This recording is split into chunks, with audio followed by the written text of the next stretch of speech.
Hello everyone, this is प्रीति। अभी तक हम क्या क्या कर चुके हैं। हमने देखा कि हम कभी भी अगर मैग्नेटिक फील्ड के अंदर किसी पार्टिकल को मूव कराते हैं, ओके, तो वो पार्टिकल एक फोर्स एक्सपीरियंस करता है जिसे हम क्या बोलते हैं, मैग्नेटिक फोर्स। ओके, ये मैग्नेटिक फील्ड किसी भी रीजन से वहाँ पर हो सकती है, हो सकता है वहाँ पर हमने एक मैग्नेट रखी हुई है, या फिर वहाँ पर इलेक्ट्रिसिटी या करंट के होने से मैग्नेटिक फील्ड प्रोड्यूस हो गई है। ओके, रीजन कोई भी हो सकता है। दोनों में से किसी में भी अगर पार्टिकल मूव कर रहा है मैग्नेटिक फील्ड के अंदर, तो वो क्या एक्सपीरियंस करता है, फोर्स एक्सपीरियंस करता है। अब इससे पहले हम ये पढ़ चुके हैं कि मैग्नेटिक फील्ड और इलेक्ट्रिक करंट, इनके बीच में एक रिलेशन है। जहां पर भी करंट होगी वहां पर मैग्नेटिक फील्ड प्रोड्यूस हो जाएगी। लेकिन अभी तक हमने ऐसा कुछ नहीं पढ़ा है जिससे हमें पता चल सके कि कितनी मैग्नेटिक फील्ड के लिए हमें कितनी प्रॉपर वहां पर करंट को प्रोड्यूस करना होगा। सपोज हम अगर बोल रहे हैं कि हमारे पास 5 एम्पियर करंट है, ओके, तो ठीक है, ये हमें पता है कि मैग्नेटिक फील्ड वहां पर आ जाएगी 5 एम्पियर करंट के कारण। लेकिन उसकी एग्जैक्ट वैल्यू क्या होगी वो हमें नहीं पता है। ओके, तो आज पढ़ने वाले हैं यही।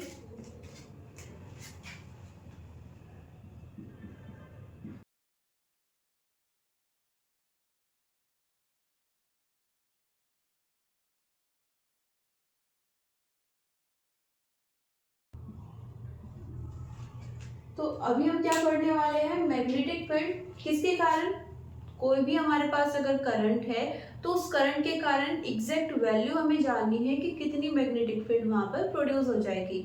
और ये एक्सप्लेन किया था फर्स्ट टाइम बायो सेवर्ट नाम के साइंटिस्ट ने। ओके, बायो सेवर्ट ने हमें बताया कि हमारे पास अगर कोई भी वायर है, ओके, वो किसी भी शेप एंड साइज का हो सकता है।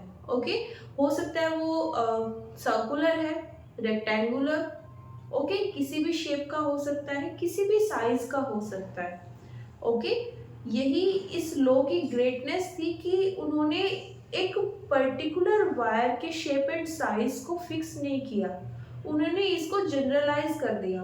आपके पास वायर है, किसी भी शेप एंड साइज का है, वहां पर अभी हम जो फाइंड करने वाले हैं उस एक्सप्रेशन को हम किसी भी वायर में अप्लाई कर सकते हैं, हमें क्या मिल जाएगी, मैग्नेटिक फील्ड। ओके, करते हैं स्टार्ट।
तो यहाँ पर हमारे पास ये एक वायर है, ओके, लेंथ कितनी भी हो सकती है उसकी, हमने यहाँ पर कंसीडर किया है कि इसकी लेंथ कितनी है, स्मॉल है। ओके, इसमें करंट फ्लो हो रही है और ये हमने उसकी डायरेक्शन ली है। अगेन आप कोई भी डायरेक्शन ले सकते हो। ओके, ऐसा हमने इसमें कुछ फिक्स नहीं किया है। ओके, ये जो लो दिया गया था इसमें each and every point general रखा गया है। ओके, ये किसी भी शेप, किसी भी साइज, किसी भी एंगल के साथ फिक्स नहीं है। ओके, आप कोई भी एंगल ले सकते हो, कोई भी साइज ले सकते हो वायर का। ओके, उसमें किसी भी डायरेक्शन में आप करंट ले सकते हो। ओके, तो करंट हमारे पास आई है, ये एक एल लेंथ का हमारे पास वायर है, ये मैंने थोड़ा बड़ा बनाया है जिससे हम इस चीज को अच्छे से समझ पाए। ओके, अब इस वायर का हमने ये वाला एलिमेंट लिया है, ओके, ये वाला, ओके, ये छोटा सा लाइन एलिमेंट लिया है। ओके, इसकी लेंथ कितनी है, DL। ओके, नेक्स्ट क्या करना है, हम जानना चाहते हैं कि अगर ये वायर है, इसमें आई करंट फ्लो हो रही है, तो इस छोटे से एलिमेंट में जो करंट फ्लो होगी, है ना, इस छोटे से एलिमेंट से जो करंट फ्लो हो रही है, उसके कारण इस पॉइंट P पर, जो कितनी डिस्टेंस पर है, R डिस्टेंस पर, कितनी मैग्नेटिक फील्ड प्रोड्यूस होगी। ओके, तो कैसे फाइंड करेंगे? फर्स्ट थिंग, यहां पर हम जो मैग्नेटिक फील्ड फाइंड करेंगे वो भी कैसी होगी, स्मॉल होगी। ओके, एक और पॉइंट, यहां पर हमने एंगल थीटा लिया है। ओके, मतलब ये वायर, ये वाली जो लाइन है, जो डिस्टेंस है, किसकी किससे, इस लाइन एलिमेंट की पॉइंट P से जो डिस्टेंस है, ओके, इसको हम यहाँ पर मैग्नीट्यूड फॉर्म में, ये स्केलर फॉर्म में R बोल सकते हैं, लेकिन इसे हम वेक्टर फॉर्म में लेने वाले हैं। ये हमारे पास है वेक्टर R। ओके, और ये हमारे पास लाइन एलिमेंट, इसकी भी डायरेक्शन है, इन दोनों वेक्टर्स के बीच में कितना एंगल है, थीटा। अब यहाँ पर नोट क्या करना है, ये जो थीटा एंगल है, ये ब्लैक वाले वायर से नहीं बना है। ये जो थीटा एंगल है, ये किस किस के बीच में है, इस वाली एक्सिस के बीच में। ओके, और ये जो ब्लू लाइन दिखाई दे रही है, ओके, इन दोनों के बीच का एंगल है। अब ये ब्लू लाइन क्या है,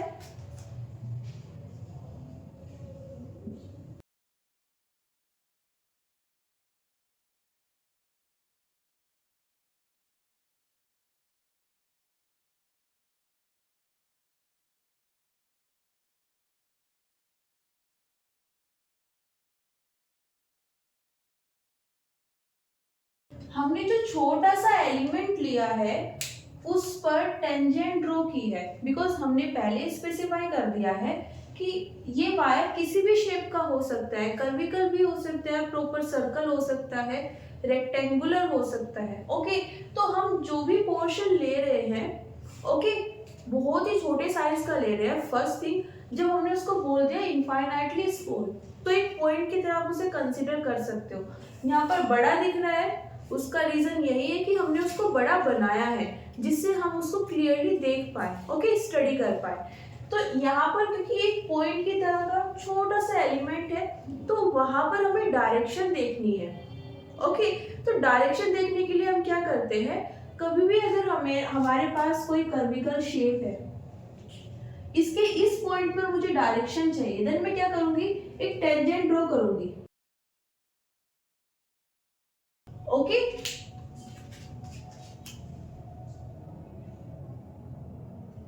जो इस पॉइंट को टच करते हुए जाएगी। ओके, तो टेंजेंट तो ये हो गई। अब ये डायरेक्शन कैसे आई, हमें डायरेक्शन वो लेनी है जो हमारी करंट की है। ओके,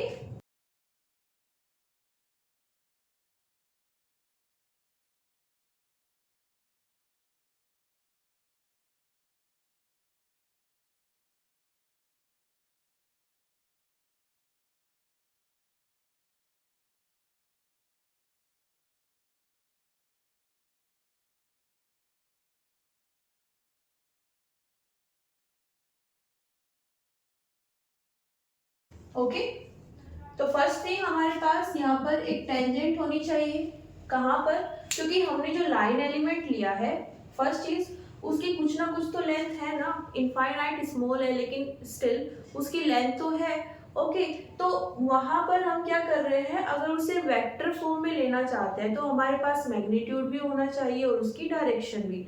जब बात डायरेक्शन की करते हैं तो हम कौन सी डायरेक्शन लेंगे, जो डायरेक्शन करंट की होगी, जिस भी डायरेक्शन में करंट फ्लो हो रही है, अप साइड हो रही है then up side, lower side हो रही है देन लोअर साइड। ओके, लेकिन डायरेक्शन ले कैसे, ये तो कर्विकल लग रहा है, तो क्या कर सकते हैं, टेंजेंट ड्रॉ कर सकते हैं। उस टेंजेंट की डायरेक्शन कौन सी लेंगे, जो डायरेक्शन किसकी होगी, करंट की। ओके, अब ये जो टेंजेंट हमने ड्रॉ की है, इससे हम एंगल मेजर करेंगे, किसका, इस पोजीशन वेक्टर का।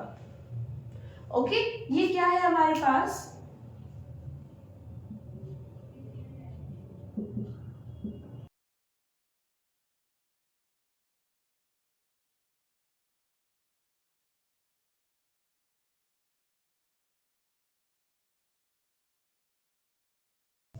Position vector of point P।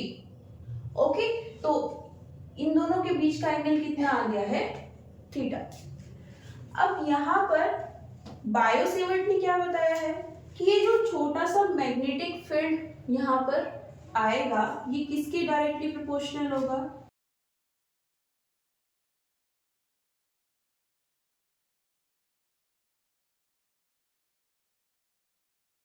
ये हमारे पास मैग्नेटिक फील्ड आती है। ओके,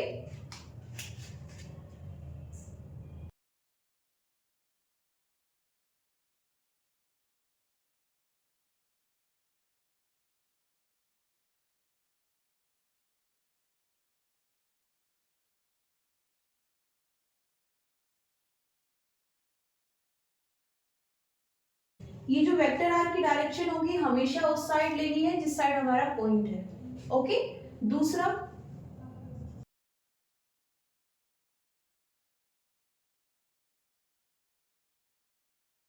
ये वाली जो डायरेक्शन होगी वो किसके लोग है,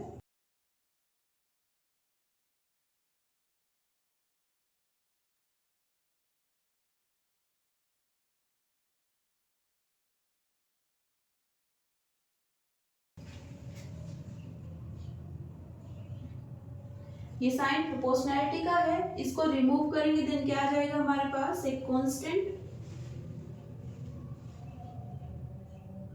ये कांस्टेंट होता है mu naught divided by 4 pi.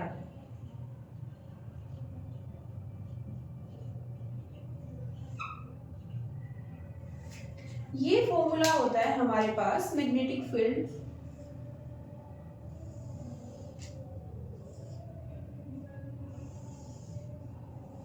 Magnetic field का, और जो किसके कारण प्रोड्यूस हुई है, करंट के कारण। तो यहाँ पर आप क्या कर सकते हो, करंट की वैल्यू फिक्स कर सकते हो, आपके पास क्या आ जाएगी उसके अकॉर्डिंग मैग्नेटिक फील्ड। लेकिन साथ में ये मैग्नेटिक फील्ड सिर्फ करंट पर डिपेंड नहीं कर रही है, किस किस पर डिपेंड कर रही है, फर्स्ट चीज, आपने जिस पॉइंट पर मैग्नेटिक फील्ड देखना चाहते हो वो पॉइंट कितनी डिस्टेंस पर लिया है, ओके, मतलब आर पर। नेक्स्ट, आप कितने बड़े वायर के कारण क्या देखना चाहते हो, मैग्नेटिक फील्ड। अगर आपके पास बहुत बड़ा वायर है उसमें भी आप कितने पोर्शन के कारण क्या देखना चाहते हो, मैग्नेटिक फील्ड, उस पर भी ये वैल्यू डिपेंड करेगी। ओके, ये सेम वही चीज है जो हमने फर्स्ट लेक्चर में मैग्नेटिक फील्ड के बारे में पढ़ी थी। आपको याद होगा हमने लिखा था मैग्नेटिक फील्ड आर का फंक्शन होता है, आर क्या होता है, पोजीशन। अगर हम सोर्स से दूर जा रहे हैं, है ना, वहां पर हम कोई पॉइंट लेके वहां पर मैग्नेटिक फील्ड जानना चाहते हैं, तो मैग्नेटिक फील्ड की जो स्ट्रेंथ है, जो इंटेंसिटी है वो कम हो जाएगी। आप उसके क्लोज आते हो, ओके, तो वो क्या होगी, इंक्रीज हो जाएगी, राइट। तो उसी के अकॉर्डिंग यहाँ पर हमने क्या लिखा था कि ये पोजीशन पर डिपेंड कर रहा है। ओके, अब कैसे डिपेंड कर रहा है वो किसने बताया है, बायोसेवर्ट लॉ ने। ओके, यहाँ पर ये कौन कौन सी क्वांटिटीज है इनको नोट कर लेते हैं।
यहाँ पर इसकी जो वैल्यू है, क्योंकि प्रोपोर्शनैलिटी कांस्टेंट है तो कुछ ना कुछ वैल्यू तो होगी और वो फिक्स होगी। ओके, तो कितनी है वो 10⁻⁻7।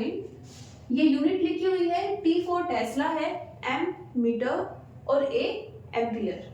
ओके, अब यहाँ पर अगर म्यू नोट को आप किससे मल्टीप्लाई कर देते हो, सी स्क्वायर से। ओके, देन हमें क्या मिल जाएगा, 1/एप्सिलॉन नॉट। अब यहाँ पर एक और चीज देख लेते हैं।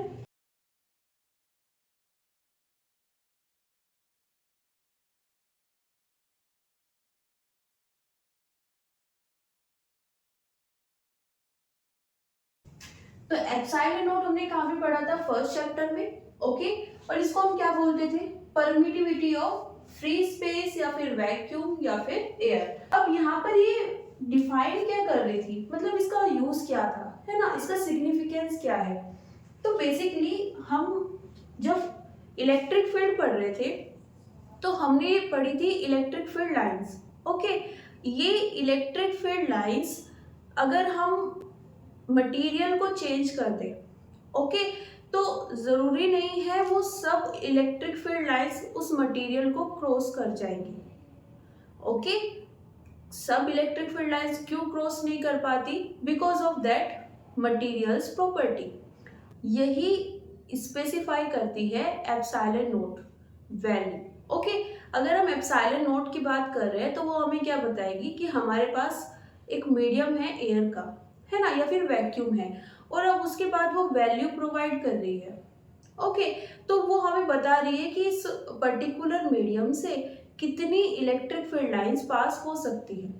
अब अगर हम उस मीडियम को चेंज कर दे, हम वाटर ले लें, ओके, देन हमें एक नई परमिटिविटी वैल्यू मिलेगी। ओके, किसकी, वाटर के लिए। अगर वो एयर से ज्यादा है ना, अगर एप्सिलॉन की वैल्यू वाटर के लिए एयर वाले से ज्यादा है, उसका मतलब क्या हुआ कि वाटर से ज्यादा इलेक्ट्रिक फील्ड लाइंस पास हो सकती है।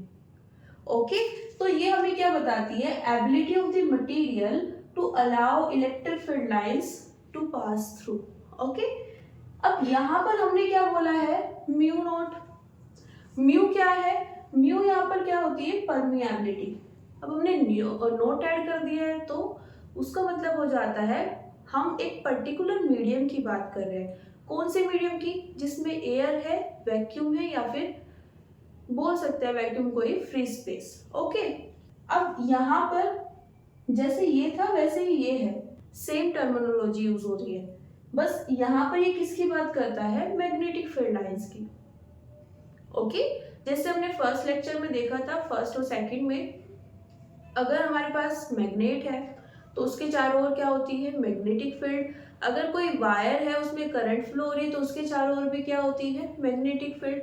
और उन मैग्नेटिक फील्ड को अगर हम पॉइंट वाइज, है ना, जानना चाहते हैं कि कितनी वैल्यूज है, तो उसका एक बहुत अच्छा तरीका है magnetic field lines.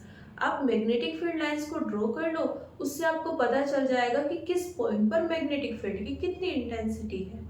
Okay, per unit volume से जितनी ज्यादा लाइंस पास होंगी उतनी ज्यादा इंटेंसिटी, जितनी कम उतनी कम इंटेंसिटी। ओके, तो ये हमें क्या बताता है कि हम कोई भी, अगेन सेम एग्जांपल यूज कर लेते हैं, वाटर है, वाटर से कितनी मैग्नेटिक फील्ड लाइंस क्रॉस हो सकती हैं as compare to air, as compare to glass, okay, as compare to iron. Okay, क्योंकि आयरन कैसा होता है, मैग्नेटिक होता है। ओके, मेटल का बना होता है तो मैग्नेटिक फील्ड इजीली वहां से क्रॉस हो सकती है। ओके, तो ये यहाँ पर दोनों में डिफरेंस था। हम यहाँ पर जब तक मैग्नेटिक फील्ड की बात करेंगे म्यू नॉट का यूज करेंगे, जब इलेक्ट्रिक फील्ड की बात करेंगे तो एप्सिलॉन नॉट। ओके, नोट कर लीजिए, उसके बाद देखते हैं इसकी magnitude form. Okay,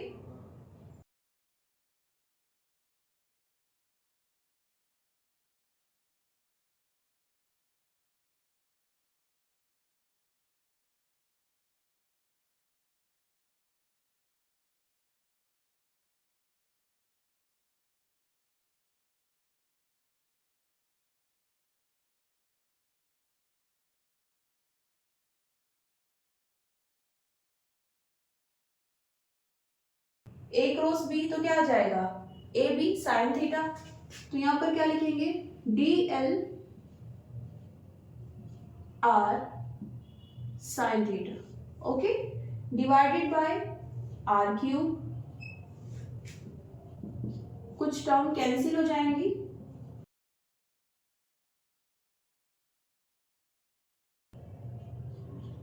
I D L sine theta divided by R square. ये हमारे पास आती है magnitude form of the Biot Savart law. Note कर लीजिए, फिर आगे चलते हैं।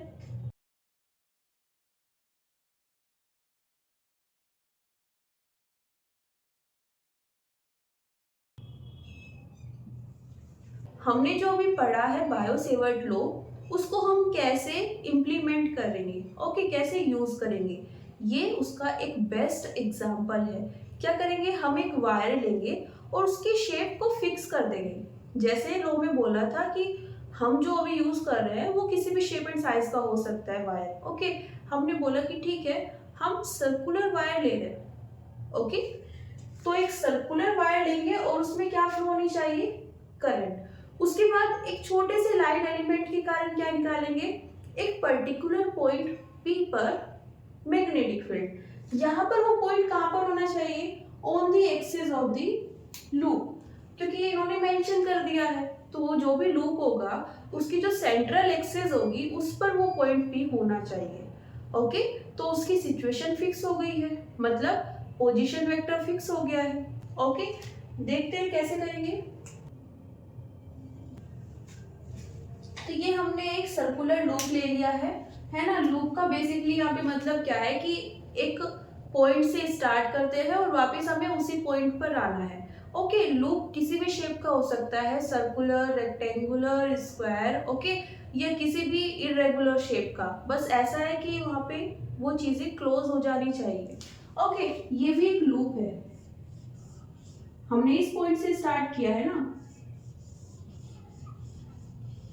हम वापस यहाँ पे आ गए हैं, देन ये हमारे पास एक लूप आ गया है। हमने स्पेसिफाई किया है कि सर्कुलर लूप होना चाहिए, तो हमने यहाँ पर एक सर्कुलर लूप ले लिया है। अब देखो यहाँ पर इतना ज्यादा स्पेसिफाई नहीं किया गया है, बट एग्जाम में आपसे पूछेंगे तो वो बोल देंगे कि हम सेंट्रल एक्सिस की बात कर रहे हैं, ओके।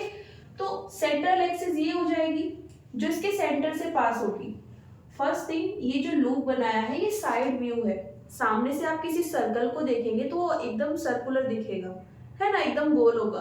लेकिन आप उसका थोड़ा सा साइड व्यू पर जाएंगे तो वो कैसा हो जाएगा, थोड़ा सा ओवल शेप का लगेगा, ओके। तो इसीलिए साइड व्यू देख रहे हैं, जिससे हम इसके जो वेक्टर्स है, मैग्नेटिक फील्ड है, लाइन एलिमेंट है, उसको अच्छे से डिफाइन कर पाए, ओके। तो इसलिए हम इसका साइड व्यू ले रहे हैं। सेंट्रल एक्सिस आ गई है, इस पर पॉइंट फिक्स कर लेते हैं अपना, जहां पर हमें क्या निकालनी है, magnetic field, okay. Distance fix कर लेते हैं, कितनी डिस्टेंस पर है ये, मान लेते हैं x डिस्टेंस पर है, ओके। अब ये सर्कल है ना, किसी भी साइड से आप देखो, फ्रंट से देखो, टॉप व्यू देखो या साइड व्यू देखो, रेडियस तो सेम रहेगी, ओके। तो ये रेडियस हो जाएगी,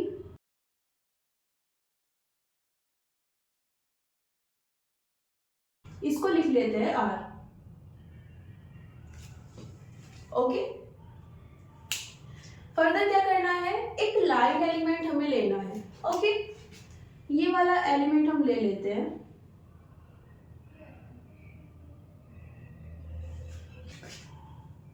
मान लेते हैं कितना साइज है इसका, dl। अब ये तो क्या आ गया है, मैग्नीट्यूड। हमने अभी बायो-सेवर्ट लॉ पढ़ा है, उसमें हमारे पास क्या होनी चाहिए, मैग्नीट्यूड के साथ में डायरेक्शन भी होनी चाहिए। और डायरेक्शन कौन सी लेनी है, अलोंग दी करंट, ओके। हमने बोला करंट इस डायरेक्शन में फ्लो हो रही है, ओके। देन जो टेंजेंट आएगी और उसकी जो डायरेक्शन होगी वो कुछ इस तरह से होगी,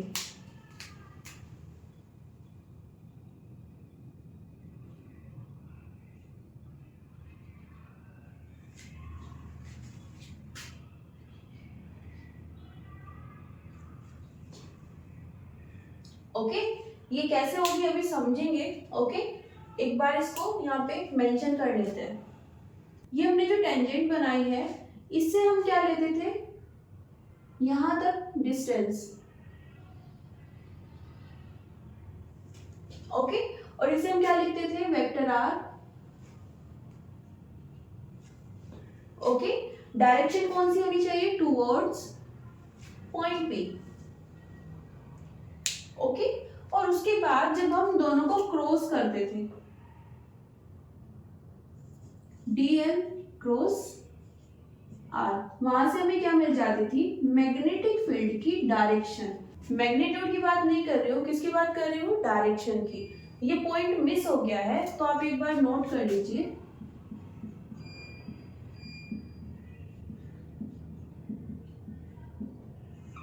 यहाँ पर जब हम डायरेक्शन की बात करेंगे तो यूज करेंगे राइट हैंड का। ओके, और राइट हैंड में भी हम जो हमें डायरेक्शन शो करेगा किसकी, मैग्नेटिक फील्ड की, इंडेक्स फिंगर ये डायरेक्शन शो करेगी हमें dl, और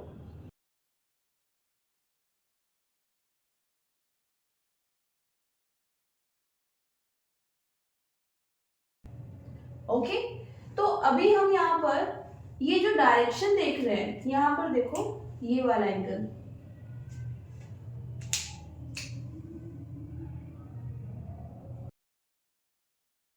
ये 90 होता है। ओके, यहाँ पर अब हमें क्या चाहिए, मैग्नेटिक फील्ड। देखो इससे हम इसे समझ सकते हैं, यहाँ पर ये हमारे पास एक सर्कुलर कॉइल है, ब्लैक वायर। ओके, अब यहाँ पर हमने ये छोटा सा एलिमेंट लिया है। ओके, अब यहाँ पर अगर हम टेंजेंट ड्रॉ करेंगे तो वो कैसी होनी चाहिए, इस तरह से, है ना। ये हम टेंजेंट ड्रॉ कर रहे हैं कहाँ पर, ये जो आपको ब्लैक दिख रहा है इस पोर्शन पर हम मान लेते हैं ये क्या है, हमारे पास लाइन एलिमेंट है, और इस पर हम क्या ड्रॉ कर रहे हैं, टेंजेंट। तो वो कैसे आ जाएगी, इस तरह। ओके, अब क्योंकि हमने बोला है कि डायरेक्शन ऑफ करंट कैसी है, इस तरह से। ओके, तो हम ये वाली डायरेक्शन लेंगे किसकी, टेंजेंट की। मतलब ये टेंजेंट थी इस लाइन एलिमेंट के लिए, और इसकी डायरेक्शन कहाँ है, आपकी साइड। ओके, ये जो हमने साइड में बनाया है वो क्योंकि 3D में चीजें अच्छे से समझ आ जाती है। ओके, और ये क्या है, 2D है, तो 2D में हमें थोड़ा सा टिल्ट करना पड़ेगा, बिकॉज हम एक्चुअली में ये ऐसे होता है सामने फ्रंट में। ओके, अब अगर हमें बोर्ड में दिखाना है तो हमें उसे थोड़ा सा टिल्ट करना पड़ेगा। तो यहाँ से आप समझ सकते हो, ये आपको जो दिख रहा है ये वाला पोर्शन, ये एक्चुअली में वेक्टर dl है, वेक्टर dl है ना। ये हमने टेंजेंट बनाई है और इसी डायरेक्शन में क्या ड्रॉ किया है, उसकी डायरेक्शन को। ओके, टेंजेंट तो दोनों साइड होगी ना, थोड़ा सा पोर्शन आगे होता है, थोड़ा सा पीछे। इस डायरेक्शन में करंट थी तो हमने फ्रंट में उसकी डायरेक्शन ले ली। ओके, नेक्स्ट अगर हम कंसीडर करें कि हमारे पास यहाँ पर एक पॉइंट P है। ओके, तो ये ब्लू पेन क्या शो करेगा हमें, direction of position vector. Okay, तो ये ब्लू पेन हमें क्या शो कर रहा है, वेक्टर r, और ये कैप की जो डायरेक्शन है ये किसकी डायरेक्शन है, पोजीशन वेक्टर की।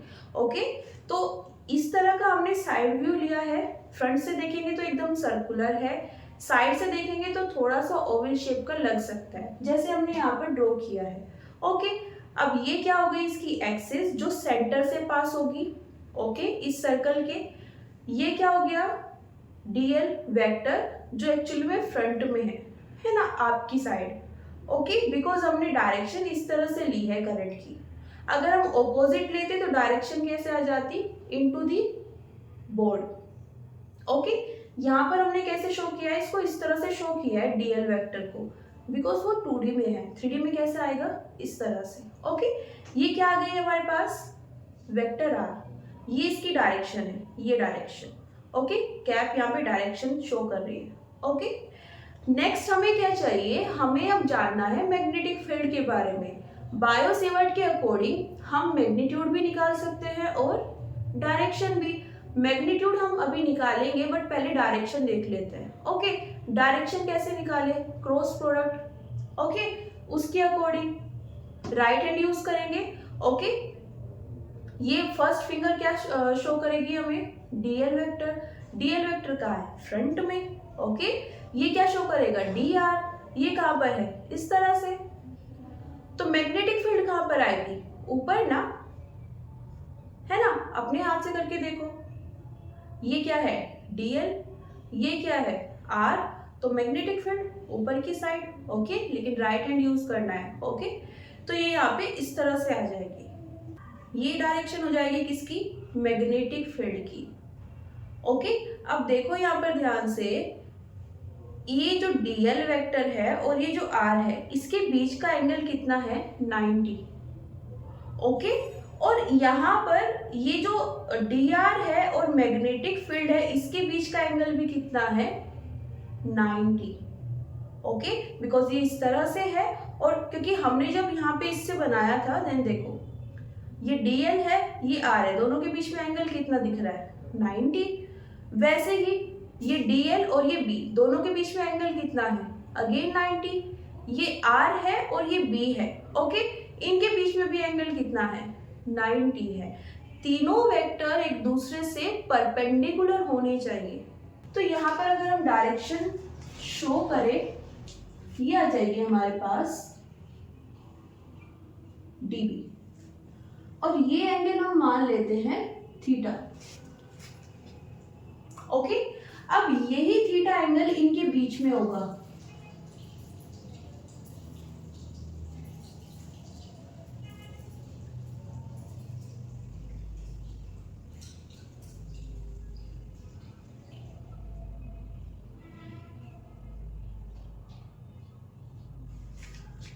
ओके, यहाँ पर कंफ्यूज मत होना, ये जो 90 एंगल बना हुआ है, ये किस किस के बीच में बना है, ये अगर हमारे पास आर है, ये डीएल है, इनके बीच में बना हुआ है। रेडियस कहाँ पर आ रही है, बीच में है ना, ये वाले। तो ये ब्लू पेन इस मार्कर से कितना एंगल बनाएगा, थीटा। और यही थीटा एंगल कौन बना रही है, मैग्नेटिक फील्ड इस एक्सिस से। ओके, कैसे बनाएगा वो हम समझ लेते हैं अभी। ओके, यहाँ पर हम देख चुके हैं 3D में, ये जो मार्कर है, ये रेडियस आप मान सकते हो इसको। Okay, diameter basically. ओके, क्योंकि पूरे में आ रहा है। ओके, तो ये वाली जो लाइन है या एक्सिस है, ये ब्लू पेन से जो किसे डिनोट कर रहा है, वेक्टर आर को, कितने एंगल पर आएगी, थीटा पर। कैसे, देखते हैं अभी। देखो, हमने ये कंसीडर किया, ये कितना है, थीटा, ये हमने कंसीडर किया है। ओके, ये एंगल कितना होना चाहिए, 90। ओके, अभी हमने देखा है। ओके, ये पूरा एंगल कितना होना चाहिए, 180। ये कितना है, 90, ये कितना है, थीटा। तो कितना आ जाएगा, 90 माइनस थीटा। मतलब इस एंगल की अगर हम बात करें, ये कितना है, 90 माइनस थीटा। अब इस ट्रायंगल में आ जाएगा, इस वाले में, देन ये कितना है, 90। ट्रायंगल के तीनों एंगल को हम अगर सम करेंगे तो कितना आ जाएगा, 180। ओके, माइनस करते हैं ये वाला एंगल, ये वाला एंगल, कितना आएगा, 180 से 180 कट हो जाएगा क्या,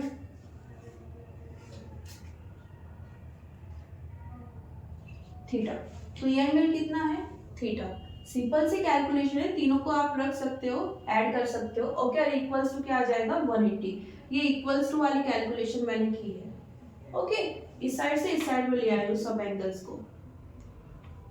ओके, तो आई होप कि यहाँ तक आपको समझ आ गया होगा, बिकॉज यही सबसे इंपॉर्टेंट चीज होती है कि हम अगर डायरेक्शन ये ले रहे हैं तो इसी के अलावा हमारे पास क्या होना चाहिए, टेंजेंट और डीएल वेक्टर। सेकंड, ये डी आर हमारे पास 90 डिग्री पर होना चाहिए, किससे, वेक्टर आर से। और ये भी 90 डिग्री पर होना चाहिए। नोट कर लिया है ना इसको।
अकॉर्डिंग टू बायो-सेवर्ट लॉ क्या लिखेंगे?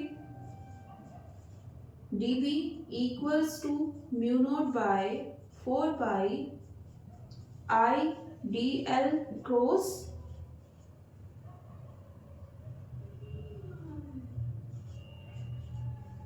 r cube. ओके, इसको बोल देते हैं इक्वेशन 1। ओके, और यहाँ पर हम डायरेक्शन कैसे निकाल सकते हैं? राइट हैंड रूल का यूज करके, जैसे हमने अभी यहाँ पर अरेंज की है। फर्दर क्या कर सकते हैं? देखो, ये तो जो हमने छोटा सा एलिमेंट लिया है उसके कारण छोटी सी मैग्नेटिक फील्ड आ गई है। ओके, ये एक्सप्रेशन आपको क्या बताता है? आई अगर इंक्रीज हो रही है then definitely magnetic field change हो जाएगी, लेकिन अगर ये एलिमेंट का जो साइज है ये भी इंक्रीज होता है तो भी मैग्नेटिक फील्ड चेंज होगी। ओके, हमने बोला कि इस पूरे वायर में जो करंट फ्लो हो रही है उसको हमने फिक्स कर दिया। ओके, आई करंट फ्लो हो रही है, लेकिन हमने ये जो एक्सप्रेशन लिखा है उसमें एलिमेंट तो छोटा सा लिया है, तो अभी क्या करना है? नेक्स्ट स्टेप, सारे एलिमेंट्स को ऐड करना है। किसके? सर्कुलर लूप के। ओके, ऐड करेंगे। ऐड करने के लिए क्या करेंगे? क्योंकि देखो, हमने पहले ही यहाँ पर मेंशन किया है कि ये जो डीएल एलिमेंट है वो कैसा है? इनफाइनाइटली स्मॉल है। ओके, तो यहाँ पर इनको ऐड करने के लिए हम क्या यूज करेंगे? इंटीग्रेशन यूज करेंगे। लेकिन इंटीग्रेशन हम सिर्फ उन क्वांटिटीज के लिए निकाल सकते हैं जहाँ पर डायरेक्शन फिक्स है, या फिर हम सिर्फ मैग्नीट्यूड की बात कर रहे हैं। फर्स्ट चीज, या तो उस क्वांटिटी की डायरेक्शन फिक्स है या फिर हम सिर्फ मैग्नीट्यूड की बात कर रहे हैं। अगर डायरेक्शन चेंज हो रही है, ओके, मैग्नीट्यूड तो चेंज हो गई, जैसे जैसे हम उसको इंटीग्रेट करते जाएंगे तो मैग्नीट्यूड तो चेंज होगा ही, लेकिन डायरेक्शन एटलीस्ट सेम रहनी चाहिए। अभी हम यहाँ पर मैग्नेटिक फील्ड की इस एलिमेंट के अकॉर्डिंग डायरेक्शन निकाल रहे हैं, देन ये आई है। ओके, अगर हम कोई दूसरा एलिमेंट ले ले, साइज चेंज नहीं कर रहे हैं हम एलिमेंट का, सिर्फ पोजीशन चेंज कर रहे हैं, तो हमारी मैग्नेटिक फील्ड की डायरेक्शन चेंज हो जाएगी। ओके, करते हैं। किस तरह से चेंज होगी? इसका ऑपोजिट एलिमेंट ले लेते हैं। ऑपोजिट इन द सेंस, मान लेते हैं हमारे पास एक क्लॉक है, 12 के अपोजिट कौन सा नंबर होगा? 6। ओके, तो यहाँ पर अगर हम कोई एलिमेंट ले, उसके लिए हमने मैग्नेटिक फील्ड फाइंड कर ली है। अभी हम क्या चाहते हैं? इसके ऑपोजिट जो नंबर है, मतलब 6, उस पर जो एक एलिमेंट हम ले रहे हैं उसके कारण मैग्नेटिक फील्ड की डायरेक्शन देखना चाहते हैं। ओके, तो देख लेते हैं एक बार, कैसे देखेंगे? यहाँ पर डीएल की क्या डायरेक्शन आ जाएगी? साइज इसका सेम है। ओके, अब इस पॉइंट पर हम क्या ड्रॉ करेंगे? टेंजेंट। ओके,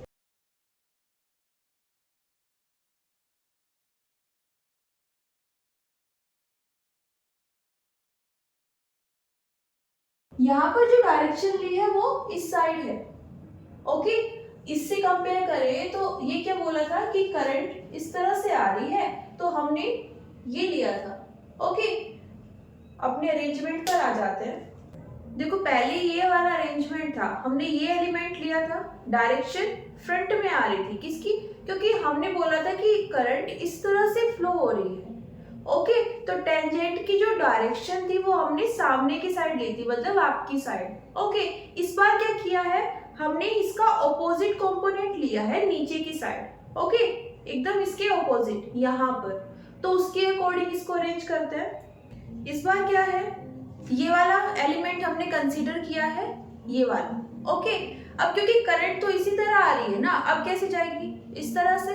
जब ये यहाँ पर था, ओके, तो करंट की डायरेक्शन ये थी। ओके, मतलब ये, तो हमने इस तरह के करंट के लिए ये डायरेक्शन ली थी किसकी, टेंजेंट की। इस बार इसका ऑपोजिट एलिमेंट हम कंसीडर कर रहे हैं। ओके, तो इस बार जो टेंजेंट यहाँ पर ड्रॉ होगी उसका ये वाला साइड, मतलब जो डायरेक्शन होगी इसको आप डायरेक्शन मानो, है ना, एरो, तो ये कहाँ आएगा इस बार, इनटू दी प्लेन। ओके, तो ये इस तरह से आ जाएगा। अब ये यहाँ पर इस बार क्या शो कर रहा है, ये जो ऑपोजिट वाला एलिमेंट है इसमें लाइन एलिमेंट की डायरेक्शन, डीएल की डायरेक्शन। तो अगर आप यहाँ से कंपेयर करो, ये वाला एलिमेंट इस तरह से है, ओके, इसकी डायरेक्शन ये है, और यहाँ पर जो हम बना रहे हैं ये कैसे है, इनटू दी प्लेन। इसको थोड़ा सा इस तरह से टिल्ट करके बनाया है, इस तरह से। ओके, तो ये ऊपर वाला और ये नीचे वाला, सीधे देखेंगे तो इस तरह से दिखाई देगा, ये नीचे वाला नहीं देख पाओगे, इसलिए थोड़ा सा इस तरह से टिल्ट करके देखा जा सकता है।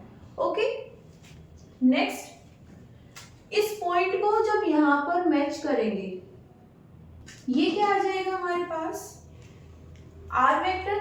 अगेन इसकी डायरेक्शन किस साइड होगी, टुवर्ड्स पी। ओके,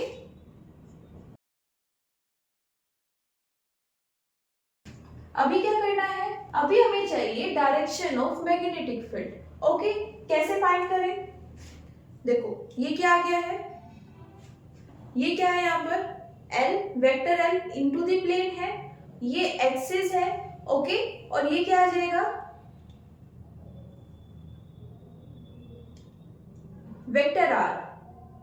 ओके, ये कैप क्या शो कर रही है, direction of vector R. Okay, अब यहाँ पर अगर आप राइट हैंड रूल यूज करोगे देन आप जान पाओगे कि मैग्नेटिक फील्ड की डायरेक्शन क्या होनी चाहिए।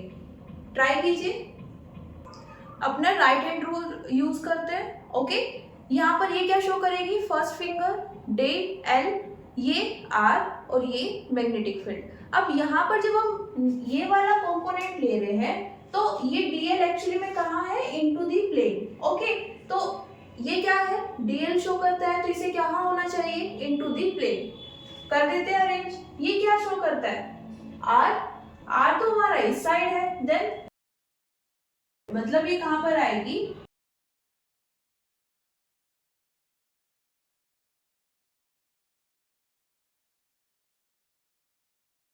ओके, कैसे निकाला है,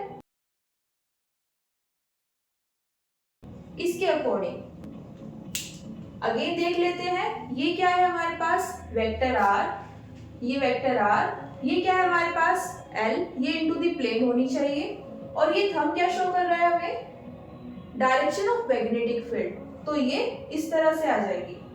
ओके, इसी ओरिएंटेशन में। ओके, अब देखा जाए तो होना भी ऐसे ही चाहिए, है ना, ये सब एक दूसरे के ऑपोजिट है तो ये भी एक दूसरे के ऑपोजिट आ जाएगी। ओके, अब देखो जरा, हमने यहाँ पर बी की सिर्फ डायरेक्शन चेंज की है, मैग्नीट्यूड वाइज देखें तो हमने डीबी ही लिखा हुआ है दोनों साइड। ऐसा क्यों, क्योंकि यहाँ पर इस फॉर्मूले पर आ जाते हैं, ये तो कांस्टेंट है, करंट पूरे लूप में सेम फ्लो हो रही है, डीएल का साइज हमने सेम रखा है। ओके, अगर मैग्नेटिक फील्ड चेंज होगी तो किसके कारण होगी, इस पोजीशन वेक्टर के कारण। ओके, लेकिन हो क्या रहा है, क्योंकि हमारे पास यहाँ पर एक सर्कल है और सर्कल की सेंट्रल एक्सिस पर हम क्या कर रहे हैं, मेजरमेंट कर रहे हैं।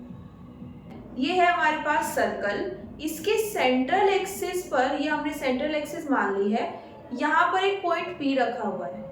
ओके, हम यहाँ पर एक एलिमेंट ले रहे हैं, ये डिस्टेंस आ गई R। ओके, एक एलिमेंट हम इसके ऑपोजिट यहाँ पर ले रहे हैं, देन ये डिस्टेंस R, क्योंकि ये क्या है, रेडियस, ये भी क्या है, रेडियस, ये भी क्या है, रेडियस, ये सेंट्रल एक्सिस है ना, तो इसके चारों तरफ जितने भी यहाँ पर हम पॉसिबल लाइन एलिमेंट्स ले सकते हैं, उन सब की सेंट्रल एक्सिस से कितनी डिस्टेंस होगी, R। R हम रेडियस की बात कर रहे हैं, कैपिटल R की। हम इस सर्कल पर कहीं पर कोई भी पॉइंट ले लें, कोई भी एलिमेंट ले लें, यहाँ पर, यहाँ पर, यहाँ पर, उसकी सेंटर से जो डिस्टेंस होगी वो कितनी होगी, जो उसकी रेडियस होगी। ओके, ठीक है, ये वाली डिस्टेंस तो कंफर्म हो गई, फिक्स है। अब हमने बोला है कि ये सेंट्रल एक्सिस है, सेंटर से पास हो रही है और यहाँ पर पॉइंट पी है और ये डिस्टेंस हमने बोला x है, तो ये भी फिक्स हो गई। ओके, अब अगर हम पाइथागोरस थ्योरम यूज करें, ये और ये ऐड करके हम ये वाली डिस्टेंस निकालें, ये वाली डिस्टेंस, ये वाली डिस्टेंस, मतलब इस सर्कल का कोई भी एलिमेंट ले ले, उसकी इस पॉइंट P से डिस्टेंस कैसी रहेगी, सेम रहेगी। तो ये क्या हुआ, radius, R vector, position vector या लाइन एलिमेंट सब सेम है, तो मैग्नेटिक फील्ड का मैग्नीट्यूड भी सेम होगा। क्योंकि डायरेक्शन डिफरेंट है तो मैग्नेटिक फील्ड की डायरेक्शन डिफरेंट आ जाएगी। ओके, तो यहाँ पर हम क्या रखेंगे, dv ही रखेंगे, एज अ मैग्नीट्यूड सेम रहेगी मैग्नेटिक फील्ड, लेकिन डायरेक्शन वाइज चेंज हो जाएगी। अब ये हम देख क्यों रहे थे, हमने बोला था कि जब आप ये लाइन एलिमेंट्स ऐड करोगे ना, तो जो मैग्नेटिक फील्ड है, एक्चुअली में आप इंटीग्रेट किससे कर रहे हो, मैग्नेटिक फील्ड को इंटीग्रेट करना चाहते हो ना, छोटे से लाइन एलिमेंट के कारण ये मैग्नेटिक फील्ड आई है, पूरे के लिए निकालना है तो आपको इसको इंटीग्रेट करना पड़ेगा। अब हमने बोला कि ऐसे तो आप इंटीग्रेट नहीं कर सकते क्योंकि डायरेक्शन चेंज हो रही है, तो पहले डायरेक्शन को फिक्स करो, उसके बाद इंटीग्रेट कर लेना। तो पहले डायरेक्शन फिक्स कर लेते हैं, कैसे, इसको डॉटेड रख लेते हैं। ओके, कैसे करें, देखो ये है हमारे पास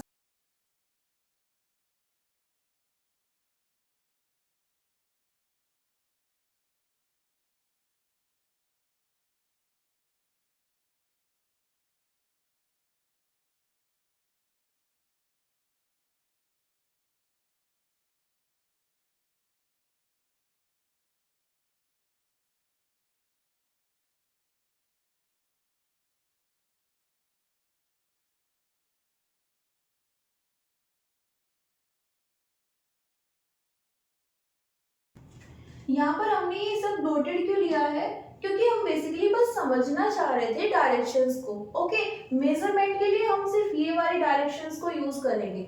ओके, क्या करना था, डायरेक्शन को कांस्टेंट करना था। कांस्टेंट करने का एक सिंपल सा वे है कि आप उनको कंपोनेंट्स में डिवाइड कर लीजिए।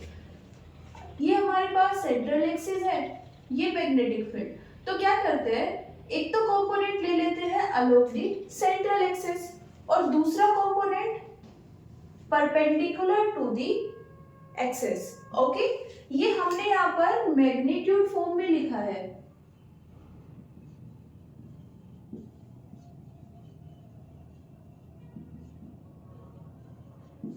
ओके, डायरेक्शन आएगी तो वहां पे हम आई कैप, जे कैप या फिर के कैप वहां पर ऐड करेंगे।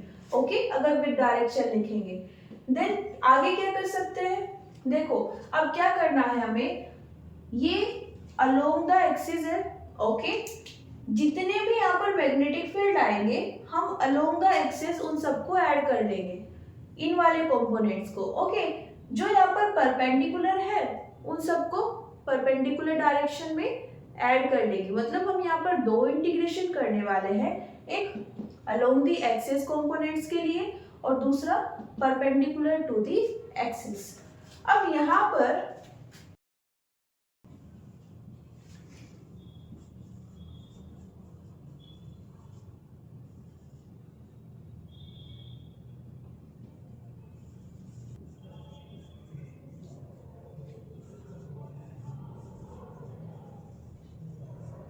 तो बेसिकली क्या हुआ है, यहाँ पर सिमेट्री के कारण ये जो कंपोनेंट्स आए हैं ना मैग्नेटिक फील्ड के perpendicular to the central axis, वो सब कैंसिल आउट हो जाएंगे।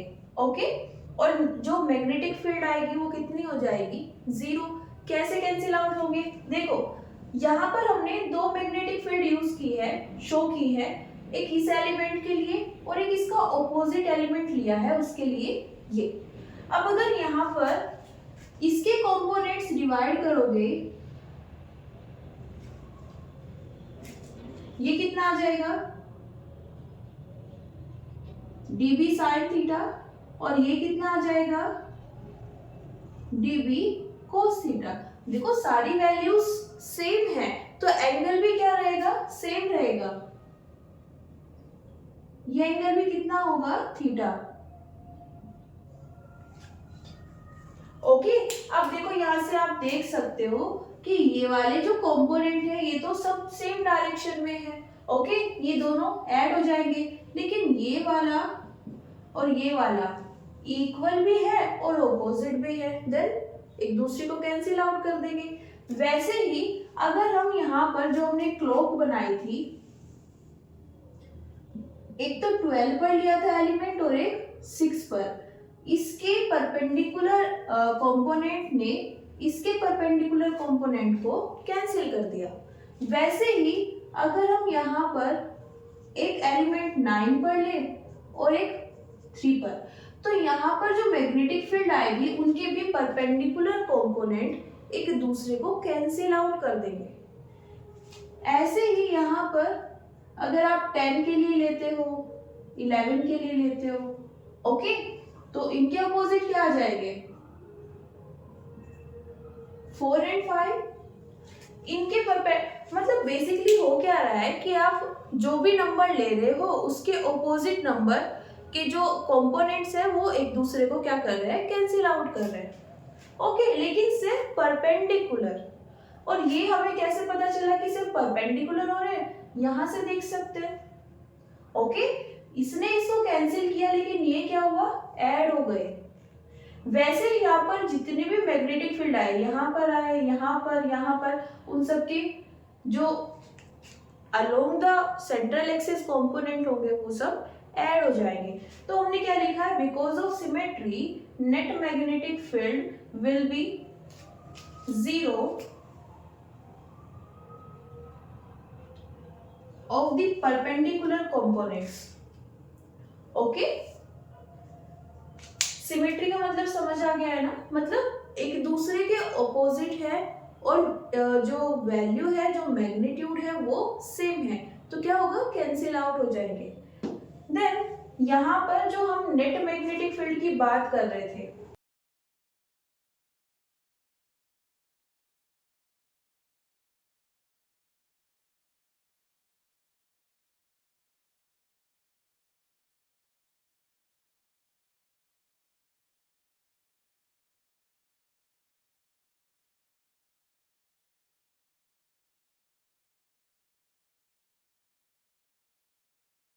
मैग्नीट्यूड फॉर्म में उसको क्या लिख सकते हैं, मान लेते हैं b है।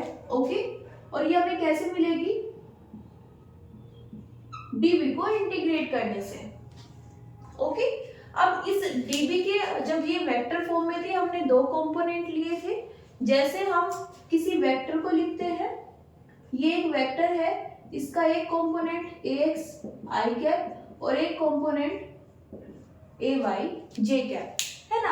एक कंपोनेंट ये था, एक कंपोनेंट ये अलोंग दी x है, ये परपेंडिकुलर टू दी x है।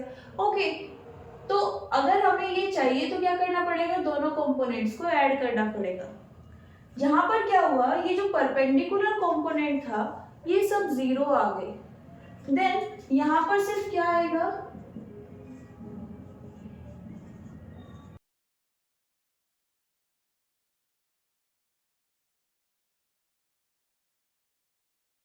जो सेंट्रल एक्सिस के अलोंग कंपोनेंट थे सिर्फ उनका इंटीग्रेशन होगा। ओके, क्यों, क्योंकि जो परपेंडिकुलर वाले थे वो तो सब क्या हो गए हैं, 0। ओके, 0 हो गए हैं तो यहाँ पर उसको लिखने की जरूरत नहीं है, यहाँ पर हमने सेपरेटली उसको मेंशन कर दिया है। ओके, तो ये सिर्फ किसके कारण है, अलोंग दी सेंट्रल एक्सिस जितने भी कंपोनेंट थे। ओके, इक्वेशन 1 से इसको अगर मैग्नीट्यूड फॉर्म में लिखे तो कैसे लिखेंगे, कितना आ जाएगा, इंटीग्रेट करना है,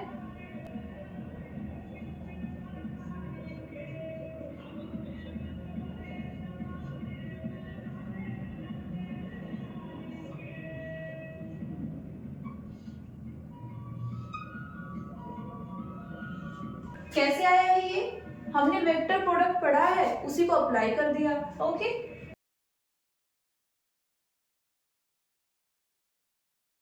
नोट कीजिए, फिर आगे करते हैं।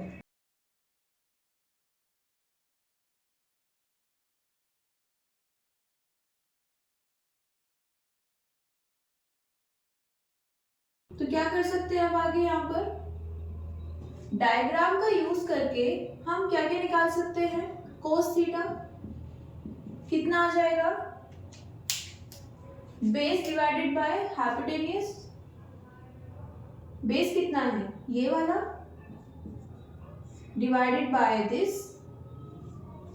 यहाँ पर ये जो हमने साइन थीटा लिखा हुआ है, यहाँ पर ये वाला थीटा कितना है, इसको थीटा डैश कर लेते हैं। ओके,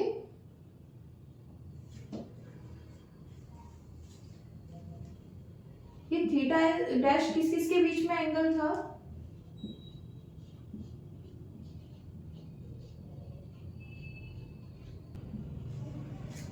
और ये तो हमने देख ही लिया है कि इन दोनों के बीच में एंगल कितना है, 90। ओके, तो ये कितना हो जाएगा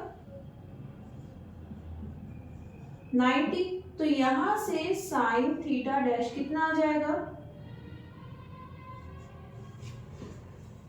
ओके 1।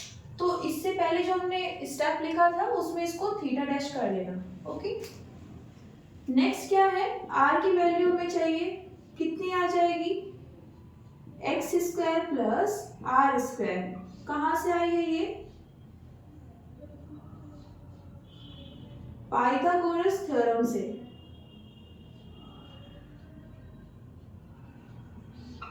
ओके, क्या करते हैं, इसका स्क्वायर एक्स स्क्वायर और वो किसके इक्वल आ जाएगा, आर स्क्वायर। ओके, वहां से हम क्या लिख सकते हैं, R equals to under root X square plus R square.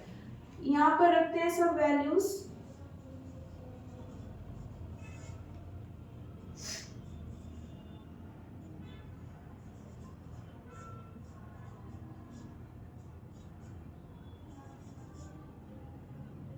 Sine theta dash 1 हो जाएगा, कोस थीटा को हम लिख सकते हैं आर बाय,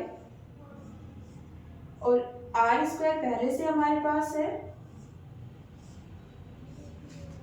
आर की भी वैल्यू रख देते हैं, कितना आ जाएगा,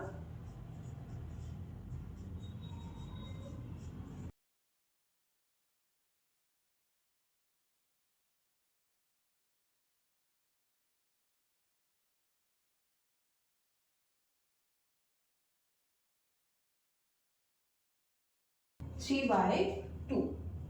ओके, आर क्यूब था हमारे पास। ओके, आर की वैल्यू कितनी है, X square plus R square 1/2, और उसका क्यूब करेंगे तो कितना आ जाएगा, X square R square 3/2। Okay, तो फाइनली इसको हमें इंटीग्रेट करना है, लेकिन जब हम इंटीग्रेट करते हैं सिर्फ कांस्टेंट टर्म को बाहर ले लेते हैं और जो वेरिएबल होता है, जो चेंज होता है, उसको अंदर रहने देते हैं। तो क्या क्या चेंज हो रहा है यहाँ पर, mu naught by 4 pi constant है, करंट की हम बात कर रहे हैं वो भी क्या है, कांस्टेंट,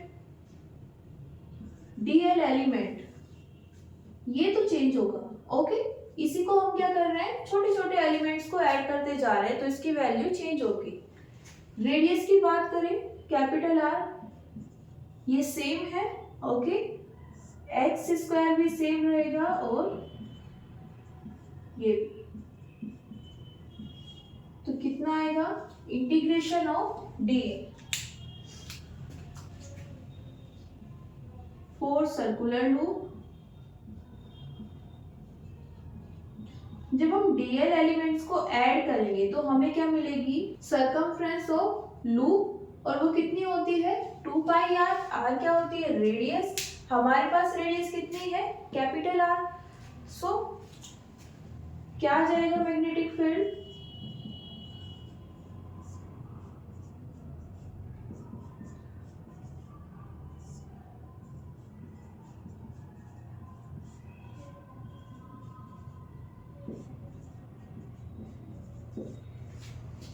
टू पाई कैंसिल हो जाएगा किससे, 4 पाई से, कितना आएगा, mu naught by 2 I R square divided by X square plus R square 3/2। ये क्या आ गई है हमारे पास? मैग्नेटिक फील्ड की वैल्यू। मतलब अगर अब आपके पास कोई सर्कुलर लूप है और उस लूप पे क्या है, करंट फ्लो हो रही है, ओके, किसी भी डायरेक्शन में, अब ये क्लॉकवाइज या फिर एंटी क्लॉकवाइज, ओके। हमने जो ली थी वो कौन सी थी? Anti clockwise. ये लूप था और इस डायरेक्शन में हमारे पास क्या आ रही थी? करंट इस तरह से फ्लो हो रही थी। तो ये कौन सी डायरेक्शन है? Anti clockwise direction, okay. इस फॉर्मूले से क्या फाइंड कर लेंगे? उस पर्टिकुलर पॉइंट पर जो नेट मैग्नेटिक फील्ड है पूरे सर्कुलर लूप के कारण, ओके। एक्स क्या हो जाएगी? जो सर्कुलर लूप है उसके सेंटर से पॉइंट पी की direction, sorry distance, okay. Capital R radius of the loop. बात करें अगर डायरेक्शन की,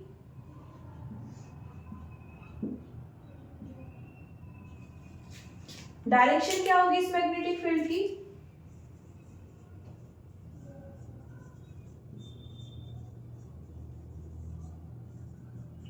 along the central axis.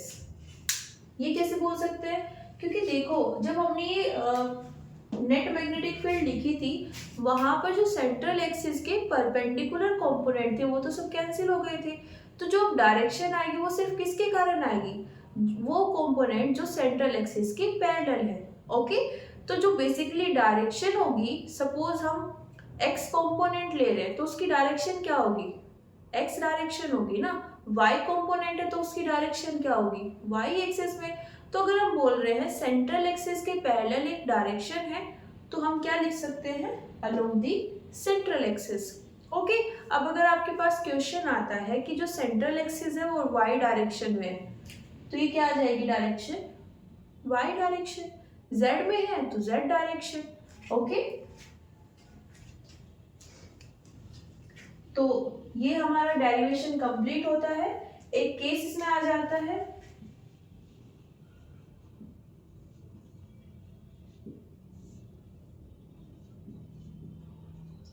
If x equals to 0। इसका क्या मतलब है?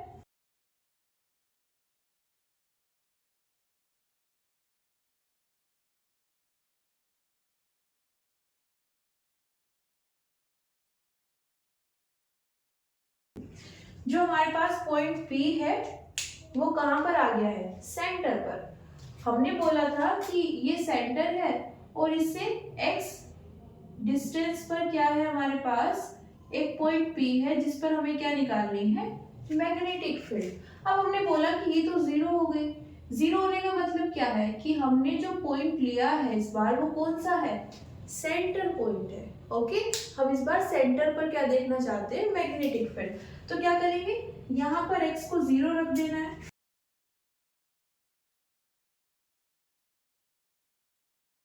कितना आ जाएगा?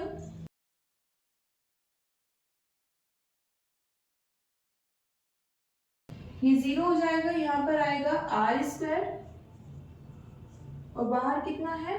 3/2, ठीक है। 2 से 2 कैंसिल हो जाएगा, कितना आएगा? R cube.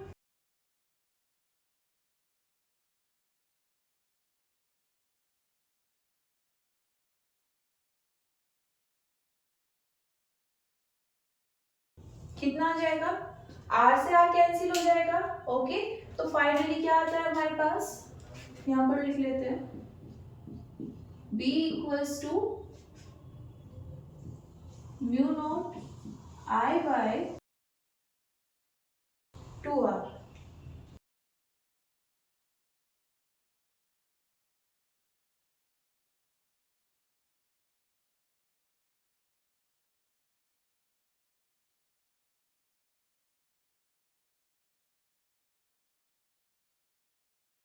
Eight center, okay. और डायरेक्शन डायरेक्शन वही रहेगी, along the central axis, okay. Note कर लीजिए।